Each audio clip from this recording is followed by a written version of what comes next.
السلام علیکم دوستو، اگر آپ یہ جاننا چاہتے ہیں کہ 1 محرم سے 10 محرم تک ہمیں کیا کرنا چاہیے، کن کاموں سے ہمیں بچنا چاہیے، تو یہ ویڈیو آخر تک آپ لوگ ضرور دیکھ لیجئے گا، کیونکہ محرم کا مہینہ شروع ہو چکا ہے۔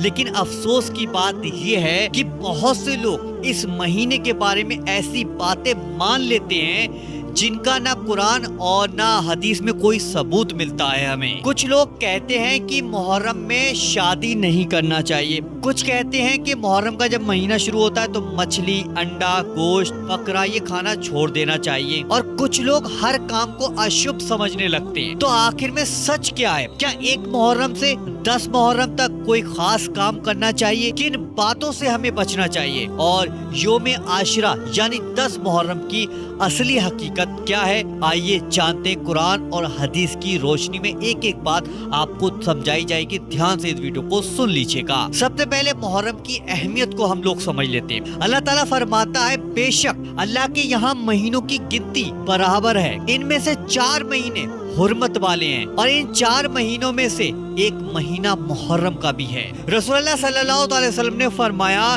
کہ رمضان کے بعد سب سے افضل روزے اللہ کے مہینے یعنی کہ محرم کے روزے ہیں۔ یعنی محرم کا مہینہ بہت ہی برکتوں والا، عبادت والا مہینہ ہے۔ محرم میں ہمیں کیا کرنا چاہیے؟ اب یہ یہاں پر بات آئی کہ ہمیں کرنا کیا چاہیے۔ دیکھو، توبہ کرنا چاہیے، استغفار زیادہ سے زیادہ کرنا چاہیے۔ نیا اسلامک سال کی شروعات اللہ سے معافی مانگ کر ہمیں کرنی چاہیے۔ بار بار ہمیں استغفار پڑھنا چاہیے۔ اگر کسی کو پوری استغفار یاد ہے، جیسے استغفر اللہ ربی من کل ذنب و اتوب الیہ، یا پھر اگر چھوٹی والی استغفر اللہ یہ بھی آپ لوگ پڑھ سکتے ہیں، کیونکہ انسان سے غلطیاں ہوتی رہتی ہیں اور اللہ توبہ کرنے والے کو بہت زیادہ پسند فرماتا ہے۔ اور ہمیں محرم میں کیا کرنا چاہیے؟ 5 وقت کی نماز کی پابندی کریں۔ اگر کوئی انسان محرم میں نفل عبادت کرتا ہے لیکن فرض میں لاپرواہی کرتا ہے تو اسے سب سے پہلے اپنی نمازوں کی فکر کرنی چاہیے۔ رسول اللہ صلی اللہ علیہ وسلم نے ارشاد فرمایا، قیامت کے دن سب سے پہلے نماز کا حساب ہوگا، اور زیادہ سے زیادہ آپ لوگوں کو قرآن کی تلاوت کرنی چاہیے۔ قرآن انسان کے دل کو سکون دیتا ہے اور اللہ کے قریب لے کر جاتا ہے۔ روزانہ کچھ نہ کچھ قرآن کی آیتوں کو پڑھنا چاہیے، عادت بنانی چاہیے۔ صدقہ اور خیرات کریں، غریب اور ضرورت مندوں کو مدد کرنی چاہیے۔ بہت بڑا نیک کام ہے اگر آپ کسی کی مدد کریں گے، چاہے تھوڑی ہی کیوں نہ کریں، اللہ کے راستے میں خرچ کر دیجیے گا۔ رشتہ داروں اور ماتا پتا کے ساتھ اچھی طریقے سے بات چیت کرنا۔ کئی لوگ عبادت تو کرتے ہیں لیکن اپنے گھر والوں سے اچھی طریقے سے بات نہیں کرتے، جبکہ اسلام اچھے اخلاق کی شکشا دیتا ہے ہمیں۔ 10 محرم یعنی یوم عاشورہ کا مہتو کیا ہے، اس کے بارے میں آج اس میں آپ کو بتانے والا ہوں۔ رسول اللہ صلی اللہ علیہ وسلم جب مدینے پہنچے تو دیکھا کہ وہاں کے جو یہودی ہیں وہ 10 محرم کا روزہ رکھتے ہیں۔ انہوں نے بتایا کہ بھائی اس دن اللہ نے حضرت موسیٰ علیہ السلام اور ان کی قوم کو فرعون سے نجات دی تھی۔ تب رسول اللہ صلی اللہ علیہ وسلم نے ارشاد فرمایا، موسیٰ علیہ السلام کے ساتھ تو ہمارا سمبند تم سے زیادہ ہے۔ پھر آپ نے خود بھی روزہ رکھا اور صحابہ کو بھی روزہ رکھنے کا حکم دیا۔ صحیح بخاری شریف 2000 پر آپ جا کے اس کو دیکھ سکتے ہیں۔ 9 اور 10 محرم کا روزہ رسول اللہ صلی اللہ علیہ وسلم نے فرمایا، اگر میں اگلے سال تک زندہ رہتا ہوں تو 9 محرم کا روزہ ضرور رکھوں گا۔ صحیح مسلم شریف 1134 پر آپ اس کو پڑھ سکتے ہیں۔ اس لیے بہتر ہے کہ 9 اور 10 محرم کا روزہ رکھا جائے۔ اگر کسی وجہ سے 9 کا روزہ نہ رکھ سکو تو 10 اور 11 محرم کا روزہ بھی رکھا جا سکتا ہے۔ آپ جانیے کہ محرم میں ہمیں کیا نہیں کرنا چاہیے۔ اب دھیان سے سننا کہ ہم جب محرم کا مہینہ شروع ہو رہا ہے تو اس محرم کے مہینے میں ہمیں کیا نہیں کرنا ہے۔ نمبر 1، محرم کو اشبھ مہینہ سمجھنا، یہ غلط ہے۔ کچھ لوگ مانتے ہیں کہ اس مہینے میں نیا کام شروع نہیں کرنا چاہیے، لیکن قرآن اور حدیث میں ایسا کہیں نہیں ملتا ہے۔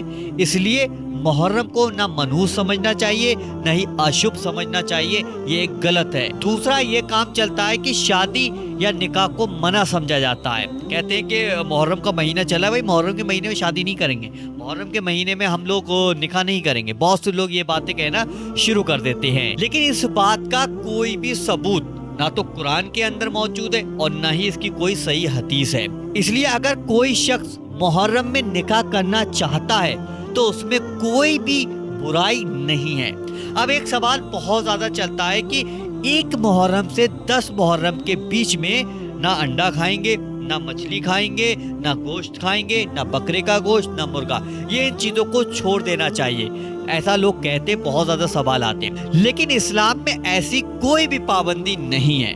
اللہ نے جو حلال چیزیں دی ہیں انہیں بنا کسی شریعت کے ثبوت کے حرام سمجھنا صحیح نہیں ہے۔ اب جھوٹ، چگلی اور گناہ سے بچنا ہے ہمیں۔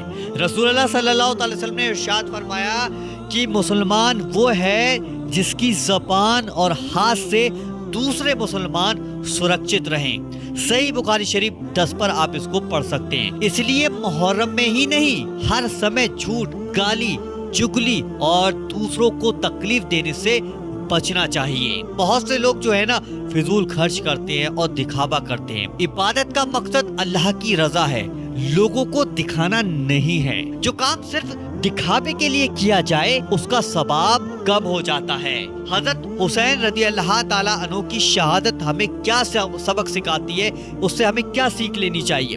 10 محرم کے دن حضرت حسین رضی اللہ تعالیٰ عنہ کی شہادت ہوئی۔ ان کی زندگی ہمیں یہ سکھاتی ہے کہ انسان کو ہر حال میں سچ بولنا چاہیے اور حق کا ساتھ دینا چاہیے، صبر اور ایمان، اللہ پر بھروسہ رکھنا چاہیے، لیکن ہمیں ہر کام قرآن اور سنت کے مطابق کرنا چاہیے۔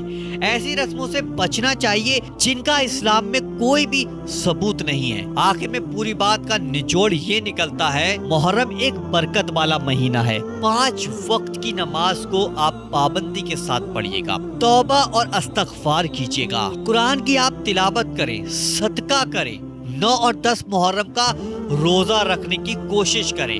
محرم کو اشبھ نہ سمجھے، شادی، کاروبار اور نئے کاموں کو منع نہ سمجھے۔ مچھلی، انڈا اور گوشت چھوڑنا ضروری نہیں ہے۔ جھوٹ اور گناہ اور بری باتوں سے ہمیں بچنا چاہیے۔ ہر کام قرآن اور حدیث کی روشنی میں ہمیں کرنا چاہیے۔ اگر آپ کو یہ ویڈیو پسند آئی ہے تو اس ویڈیو کو دل سے لائک کر دیجیے گا اور اس ویڈیو کو اتنا شیئر کیجیے گا تاکہ صحیح جانکاری لوگوں تک پہنچ سکے۔ اللہ تعالی ہم سبھی کو محرم کے اس مبارک مہینے کی قدر کرنے اور اپنی زندگی کو قرآن اور سنت کے مطابق بنانے کی توفیق عطا فرمائے، آمین اللہم آمین۔ کامنٹ باکس میں آپ لوگ آمین ضرور لکھیے گا۔ اس ویڈیو کو اتنا شیئر کر دیجیے گا تاکہ مسلمان بھائی بہنوں تک یہ ویڈیو پہنچ سکے اور ان کے دماغ سے یہ غلط باتیں نکل سکے کہ محرم میں ہمیں یہ کام نہیں کرنا ہے، ہمیں یہ نہیں کرنا ہے، ہمیں وہ نہیں کرنا ہے، تاکہ اگر آپ ویڈیو شیئر کریں گے تو ان کی غلط فہمیاں ان کے دماغ سے نکل جائیں گی۔ تو ویڈیو کو شیئر کرنا، ویڈیو کو لائک کرنا، اور وظیفہ بابر چینل کو اسی طریقے کے ویڈیو دیکھنا چاہتے ہیں تو ابھی نیچے جا کے سبسکرائب ضرور کر لیجیے گا۔ چلیے دوستوں، ملتے ہیں انشاءاللہ ایک نئی ویڈیو کے ساتھ، جب تک کے لیے السلام علیکم۔